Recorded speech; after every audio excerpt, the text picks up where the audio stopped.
Hello viewers. So আপোনালোকে মংগল গ্ৰহ বা ৰেড প্লেনেটৰ কথাটো শুনিছে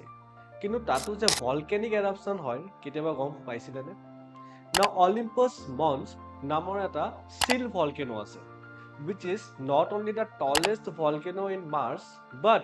আমাৰ মাউণ্ট এভাৰেষ্টৰ কম্পেৰিজনত 3 গুণ বেছি ওখ হয় now with বা প্ৰস্থ অনুসৰি যদি আমি চাওঁ তেতিয়া হলে প্ৰায় আমাৰ অসমত যে অলপহে সৰু না এই বিশাল ভলকেনোটো আমাৰ মাৰ্চত প্ৰায় 3.5 বিলিয়ন ইয়াৰ্স আগৰ পৰাই আছে কিন্তু very recently আমাৰ সায়েন্টিস্ট সকলে তাতে ফ্ৰষ্ট ডিসকভাৰ কৰিছে now frost is a thin layer of ice over a solid surface so আৰু কি আমি পাওঁ মাৰ্চৰ পৰা নিশ্চয় আপোনালোকক জনাই দিম stay tuned for more such information videos thank you